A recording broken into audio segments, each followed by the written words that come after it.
Hey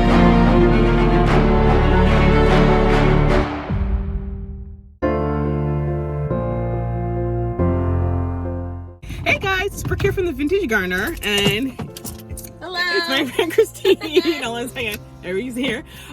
So we are at the Dr. James Still Center in Medford, which is literally right around the corner. As a matter of fact, I didn't even have time to pull out my camera and start it before we arrived.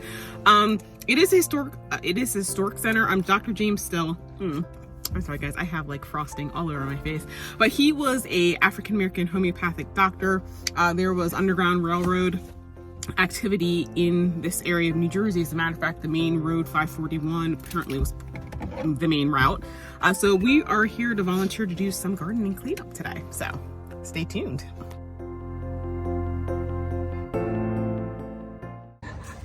Okay guys, so this is the James Still Center. Back there is a hiking trail, and walking trail, you can bring your pet, so I'll definitely be coming here with the dog. This is the picnic area. So I want to show you what Christine and I did. Right, Christine?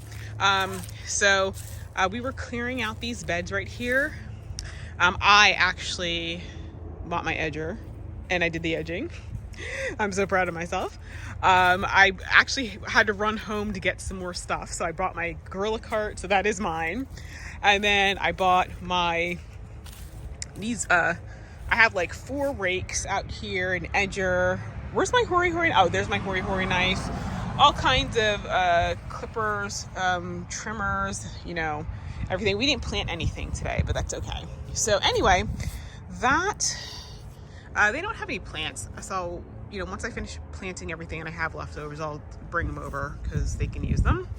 And pretty much that is it. So, oh yes, I forgot. We helped clean out, which one bed did we did a little bit in this one, but we cleaned out the peppermint bed. So the James Still Center is like 3 segments. It's 20 acres. So there's this building right here. Then there's this building down there. And then there's a building right off of 541 that you can't see. So I haven't been down there. So yeah, Christine and I are taking the Deletras to the compost pile. And I have no idea where that is, but Christine does, so I'm gonna follow her. And I apologize, guys, I did not bring my steady stick. This has all been cleared out too. Oh yeah, they cleared in here too. Let me load that up real quick. Come here. Okay. Let me get that. Are you gonna put it in mine? Okay. Yeah. Hold on a second, let me back it up. Boop, boop, boop, boop, boop.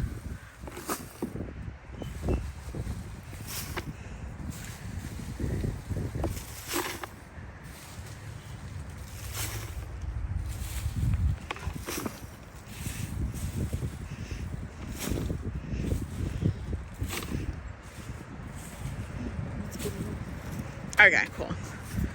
All right.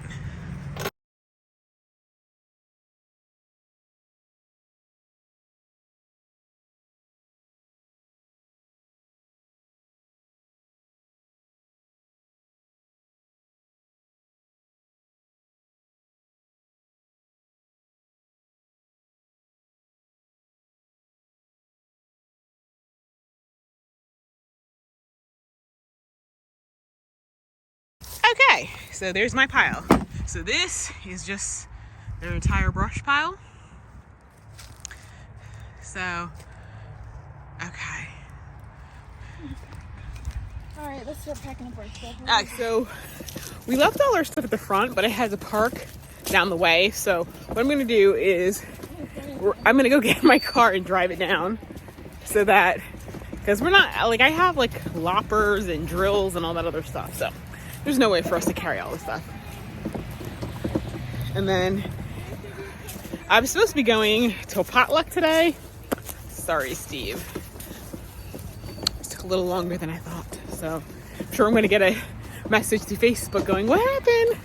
And I'm going to be like, what happened was I was doing some volunteer work today and I lost track of time. But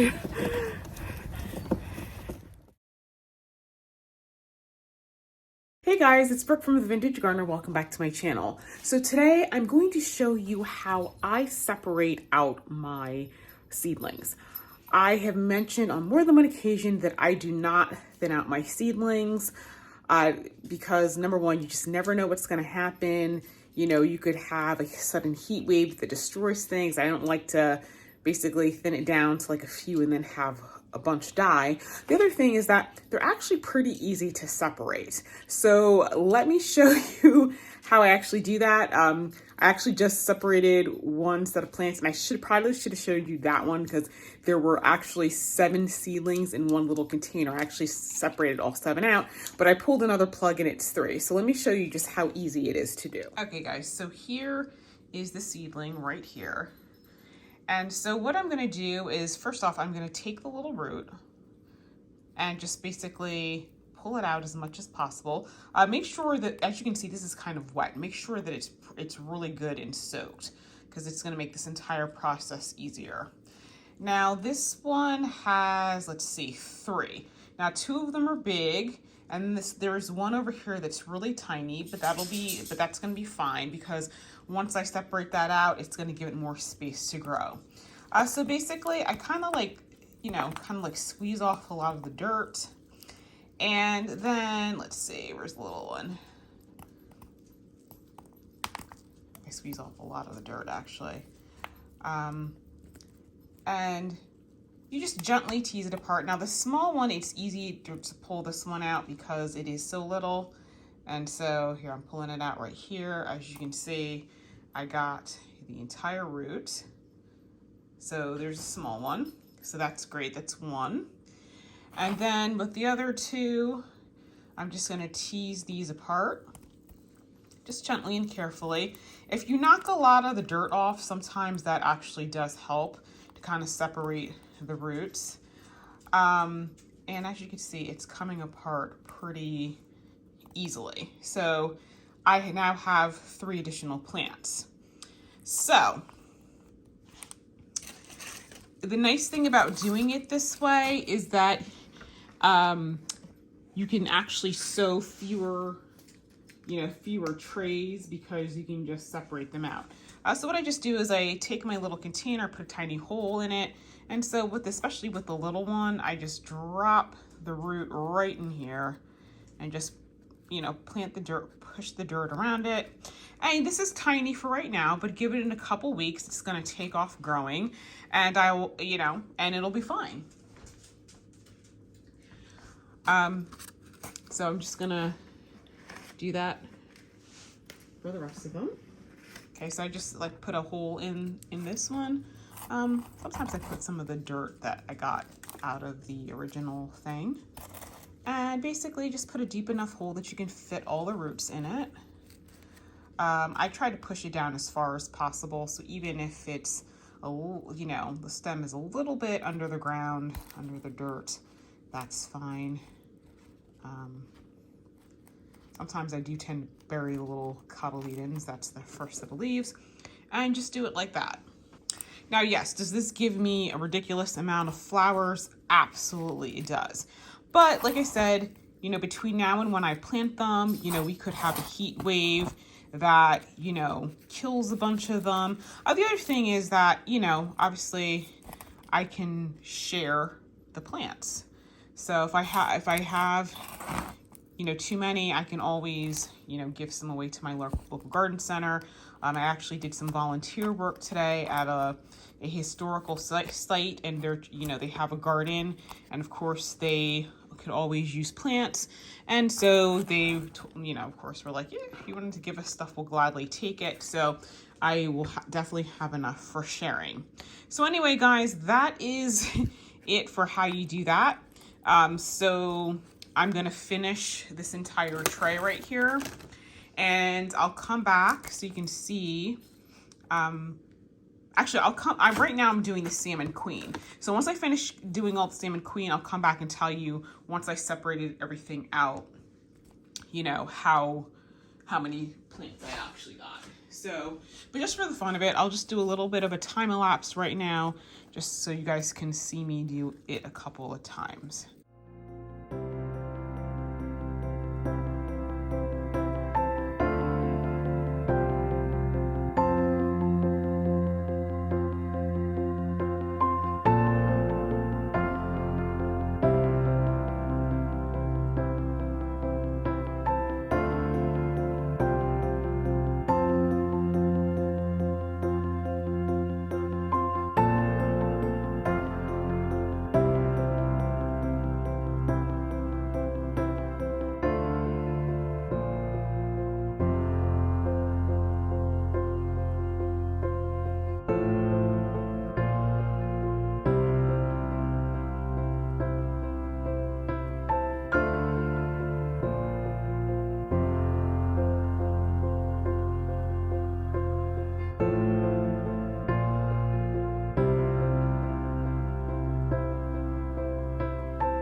All right, guys, so one thing that I'm not doing when I'm potting these is I'm not pre-moistening the soil.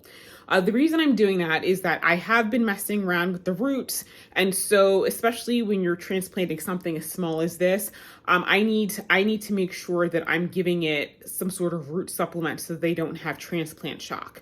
So what I mixed up was a gallon of the starter fertilizer by Bonide. If you don't have that, if you can get your hands on B1 by Master Nursery, same thing, that's for root development.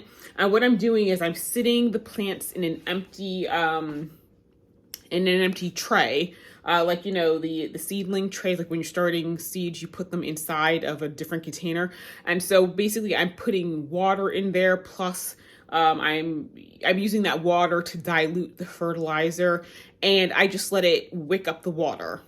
And so, you know, if I did that with the soil already being pre-moist, I just feel like that would probably cause some sort of a root issue. But by doing it dry, the soil ends up just being moisturized enough, which is what I'm going for. So I've done some stellata scabious already, and there was something else. What I did is some corn flour, and it's the exact same process. They're doing well. As a matter of fact, they've really perked up, and in fact the stellata scabious actually look like they're taller. So this is my process. You guys do what works for you. This is what works for me. I'm sure you could see in the video that there was one I started separating and I stopped because it was kind of wilted. That particular cell was dry, so I'm gonna let those particular plants rehydrate a bit before I start separating them out because they were looking in bad shape. But I have some more to go, so I will come back after I'm done. But this is my process. So if you guys do it differently, leave a comment. I'd like to know how people do it. If you've not tried it, hopefully by watching me mess with the roots and show you how I actually separate it, you can see it's really not that difficult to separate out the plants. It really isn't. As you can see, when I was pulling the roots apart, it's not like they were tearing or ripping. I was getting the entire root out whole. But once again, the soil has to be moist. And like I said, if you're knocking a lot of the dirt off of it, so it's just left with just the root itself, much easier to pull them apart. So anyway, guys, I hope that help you. If for whatever reason you're thinking, oh, you know what, I don't know if I have enough plants.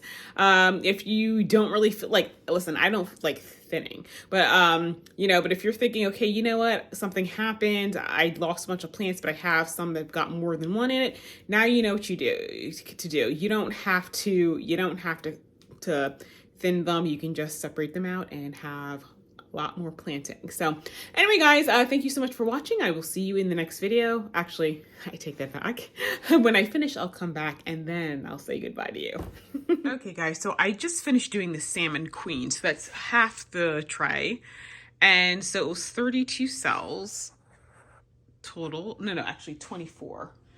And so that's separated into, let's see, that's 32, 64. 1, 2, 3, 4. Oops. By 1, 2, 3, 4, 5. So that's 20. So 20 plus 64 is 84, 85. So that's how many seedlings I ended up of the salmon queen scabiosa. So anyway, guys, I'm gonna go ahead and do the Fata Morgana. It's probably gonna, I'm gonna have to find some more trees. But I did soak them in water, and as you can see, the tops of the plants, you know, the water's wicking up and that sort of thing. So I'll just keep an eye on it, make sure it's all nicely, properly hydrated. And then I'll ship these bad boys outside tonight. So anyway, guys, that's it for today's video. I will see you in the next one.